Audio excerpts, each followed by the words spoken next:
Magandang hapon, no? Thank you so much sa patuloy niyong suporta. Hindi tayo nakapag-update kayo ng umaga kasi po medyo busy po yung ating kalagayan. So dito, papakita ang tinanggan na. Pero bagong lahat, i-turn once again and mag-intro muna tayo. Pagpatuloy tayo sa ganap ngayong araw.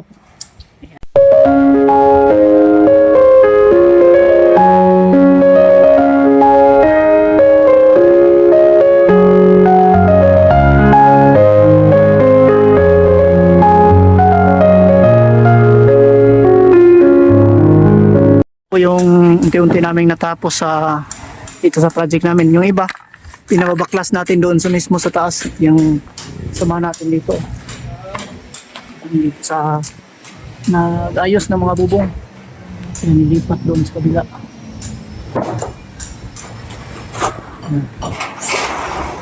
Dito kami. Ayan o, pininturahan na natin ni Kuya Papa. Kapatid ko yan yung nagpintura dyan.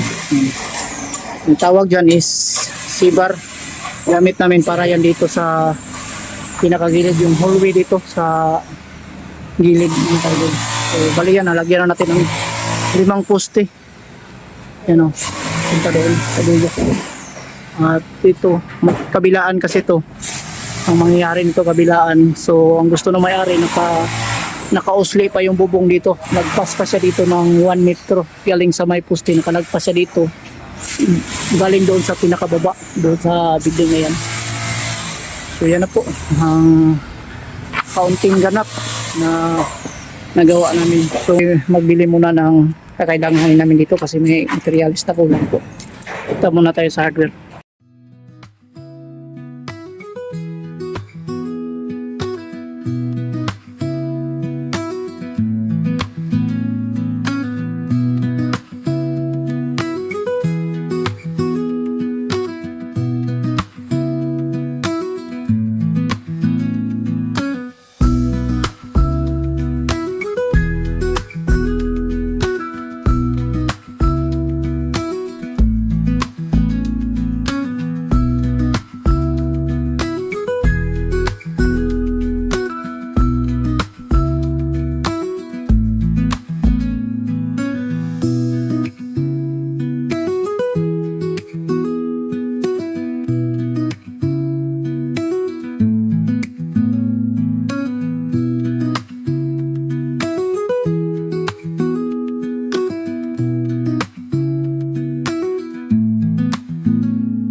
Yan ang naloob mga kayo. Ito po ang loob ng kwarto dito. Yan. Ito ay pag natanggal na po yung bubong doon ay sigurado na po yung ano dito. Maraming mga tilya. Hirap to, baka magasag. Yan.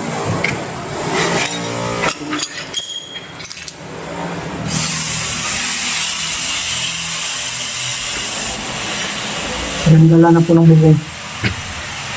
Aking work! Oh! Aking go! Awa na kayo. Isa-isa magkwarto file, ano eh? Tanggalon pa mo niyo. Tanggalon ba ito niyo?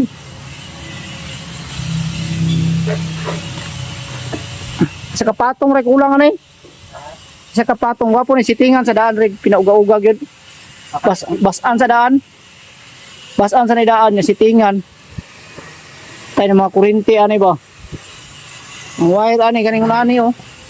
Dapat mo guni masumpayan siya ani para ini manaan ni siya oh. Duoy kay electrical ba pagbalik.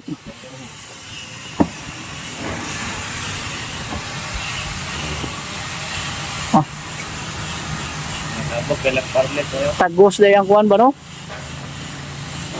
Gabok kayo nakakuhan man.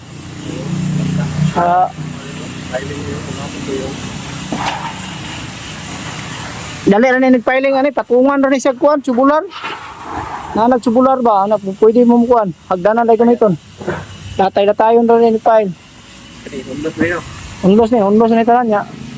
Kaning mga gabok, silaban na ni, kaning mga ligon. Ito aning kuhanon.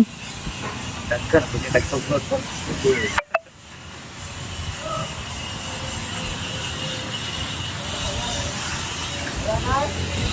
Urto ninyo, dana sa mutaman. Diha sa mutaman, pero maanam ninyo kuan. Maanam ninyo kuan. Kanay na pong kisame inyong balangkaton. Anam lang ba? Ikuha, nagbubungan ni Alpi ay. Ha? Ang amuan ito, ikuha, nagbubungan. Wala nila ha, basa yan po dito, dukong nga po ito eh. Hagdanan, raman to, di man to mabasa. Sa hagdanan ba? Ang dire mo sa hagdanan. Sa hagdanan, raman subay, dili man to magkakuan. Hagdanan, ragan ilikaya, no? Hagdanan, raman kunitanan. O, hagdanan, raman tumawagi ito mo, ah. Okay, din.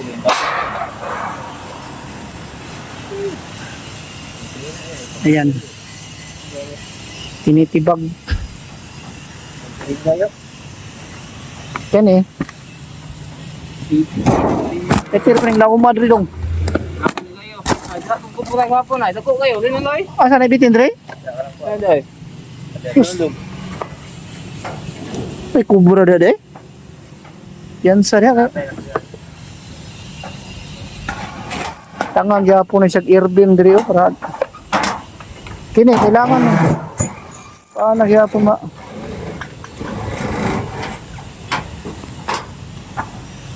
sabi gi pangkit-kit naman ni gabok naman ay kay ni kuana di sa taas di ay.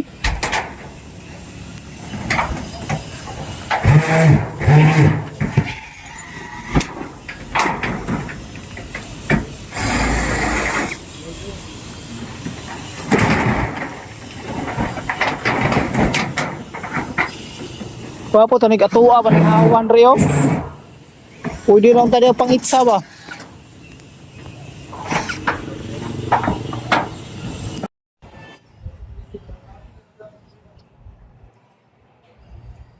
Yan. So, ito kailangan na to ng mga pinisingan mga kaidol. Nakikita nyo. Ay kinain na po ng kalawang. O yung mga kabilya. Kinain ng kalawang. Sa sobrang tagal na po ng building. Ayun. Sobrang tagal sa building. Ito po yung nangyari.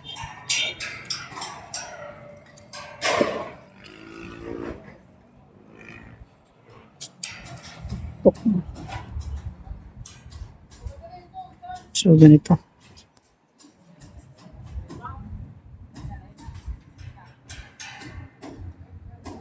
Daming ano nito.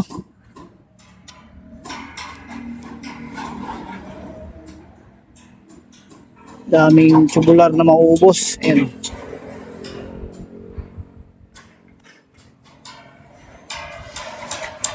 Mas baba.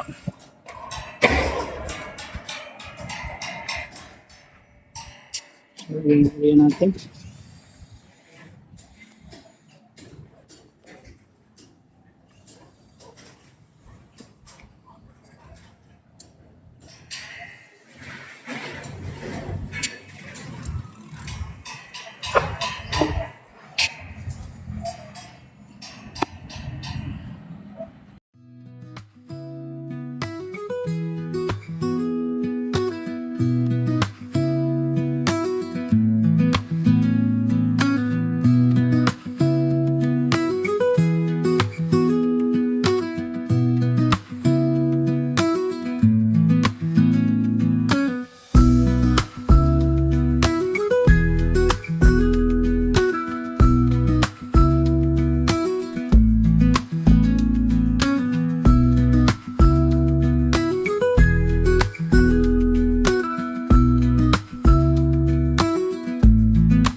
Cleanliness time.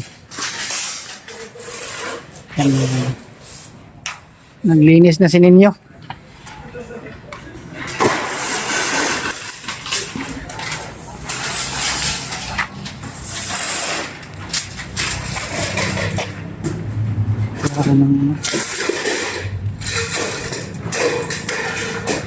Ito kasi yung magandang pintura mga kayo sa mga kabilya katulad dito. Especially sa kapitan ng Kalawang. Mahirap po yung kabilya pag naunahan po ng Kalawang. So, mabuti hanggat hindi pa nakapitan ng Kalawang ay applyan agad ng epoxy primer. So,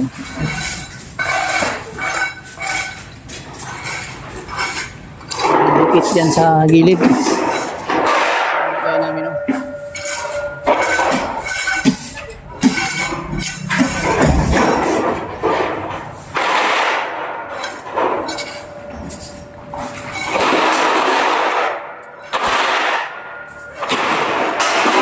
Kaya siya.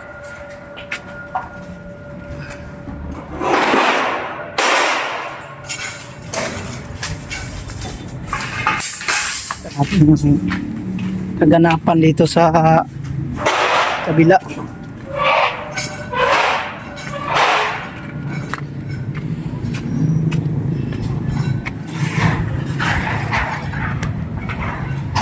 Dami ng hero dito.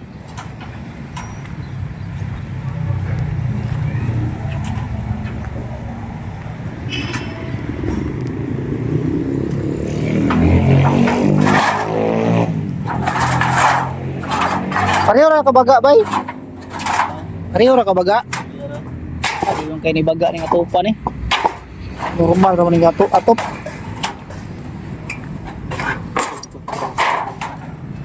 Normal ra ni atop dili ni ingon kung baga kayo. Normal ra ni siya nga atop. Idol. Dami nang matibag dito. Tinanggalan na ng bubong. Yan. Tinanggalan na kasi ibahay natin po yung buo ng paglagay ng bubong dito mga kaidol. So babaguhin natin. Ano? Dami nito. Paikot. Ayan.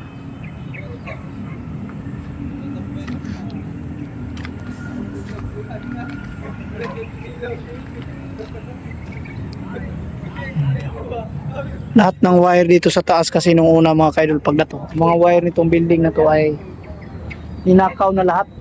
Ito pagdating namin kasi pagdating talaga namin oras ng alas 4 ng hapon nung tinitingnan namin yung loob, wala na talagang wire, hindi na kami makapag saksak no, o wala na kami mapagkunan ng ilaw, kaya dali-dali kaming manap ng paraan para lang po magkaroon kami ng ilaw ng gabing yun kasi malapit ng magabi at medyo napaka anong lugar dito, napaka tahimik, parang may mga nagmamasid ba sa gilid kasi makikita nyo dito yung mga kahoy dito sa likuran.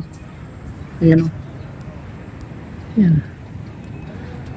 So parang haunted house po yung nangyari dito. Kaya dali-dali kaming nag-connect ng linya ng kuryente doon mismo sapit sa may highway, no, sa tindas ko. So yan yung nangyayari. Ito ay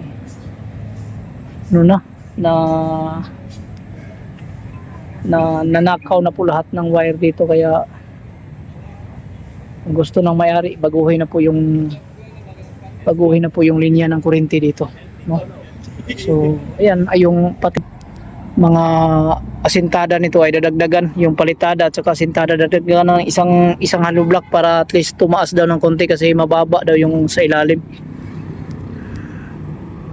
So, ganun po ang nangyayari doon. At least, makuha natin tong elevation mga kaidol.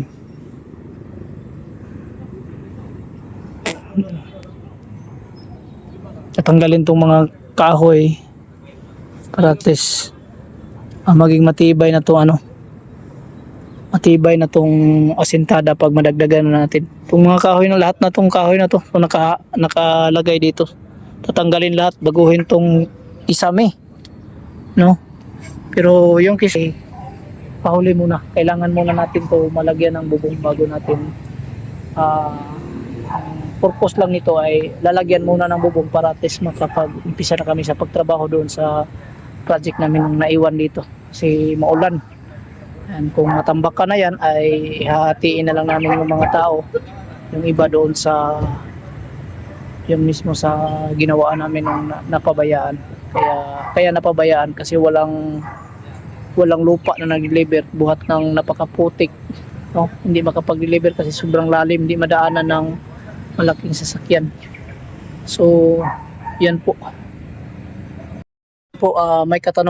may katanungan po na kunti si Idol Lord Jao.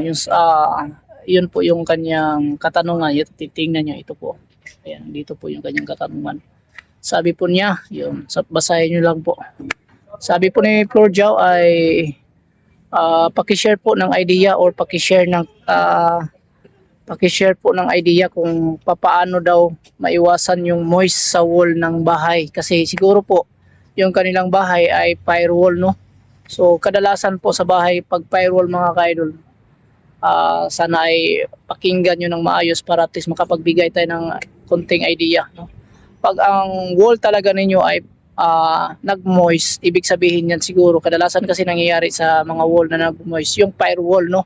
Kadalasan sa firewall katulad nito, katulad yan firewall, yan, yan firewall yan sa likuran, yan firewall na yan. So kadalasan sa firewall mga kaidol ay hindi minsan natin napapalitadahan. Kung mapapalitadahan man ay hindi po nalagyan ng flexiban. So yan po yung kadalasan kung bakit po nag-moist po ang ating likuran, nag-moist po yung sa loob ng bahay natin. Kahit may pintura po nag-moist. So ito ang tips ko mga kaidol para at least malaman nyo kung paano nyo yan gagawin o paano nyo yan ayusin. Sir Jao, no?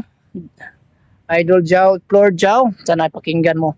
Yung walling nyo sa likuran or yung wall nyo talaga ay dapat may finishing yan or naka-finishing yung wall. Tapos pagkatapos yung mapinisingan after mga ilang araw ba natuyo na yan ay a-applyan nyo ng Redipix. Hindi po pala, Flexiban. Applyan nyo ng Flexiban kahit mga 2 beses or 3 beses yun na-applyan nyo. So, ang bibilihin nyo, Flexiban na yan, yung waterproofing Flexiban. So, i-apply nyo yan. Madali lang naman yung i-apply kung may kayo patungan. Haluin nyo lang ng mabuti, lagyan nyo ng kakaunting simento. Yung isang galon yan, halimbawa may nakabili kayo ng 1 galon na Flexiban, unti-unti nyong haluan, dapat ihatiin nyo siguro sa 2, yung 1 galon hatiin nyo sa 2, tapos yung kalahati itabi nyo muna, wag nyong lahatin na haluin. So kalahati muna yung haluin nyo, lagyan nyo ng kakaunting simento na powder. Siguro sa kalahating 4 liters man kasi yung 1 galon, no, sa Flexiban. So yung 4 liters hatiin nyo, so 2 litro nahati nyo na. Tapos lagyan nyo na kahit mga kalahating kilo ng powder cement. Tapos haluin nyo ng mabuti, haluin. Tapos pag wala na siyang mga nakita nyo, wala ng mga bukol-bukol, wala na siyang mga parang bilog-bilog na kaunti, kung na-mix nyo na ng mabuti, tsaka nyo na i-apply. So, gagamitan nyo ng roller, yung malaki, number 6 siguro, yung roller na gagamitin, number 6 or number 7, number 8. So, gagamitan nyo ng roller, tapos ipahid nyo sa wall. No, so ganun po yung paraan pati para maiwasan po yung moist sa likuran, moist sa bahay nyo. Kasi sa loob yan makikita nyo nagmo-moist yung mga wall nyo. So sana po ay nakapagbigay tayo ng konting tips, Idol Jow, no? Floor Jow. So maraming salamat po sa inyong panonood at pagko-comment dito. Sa lahat po ng gustong mag-comment or magtanong patungkol po sa bahay ninyo, kung may maitutulong tayo or may maisasuggest tayo, mag-comment lang kayo sa akin sa Bitoy Daily Mix Vlog. So yan lang po, Idol Jow. Maraming salamat at sana po ay napanood at naliwanagan po. Na sana po ay nakapagbigay tayo ng kunting idea or tips, no. So yan. Ingat kayo. Po muna mga ka-idol ang ating latest update sa araw na ito. Sana po ay kahit hindi masyadong kagandahan po ng ating mga in-upload sa araw-araw, sana po ay panoorin nyo pa rin kahit po sa malaking tulong na po para po sa akin yan. Yan lang, thank you and God bless sa inyong lahat. Ingat kayong lahat palagi and bye bye.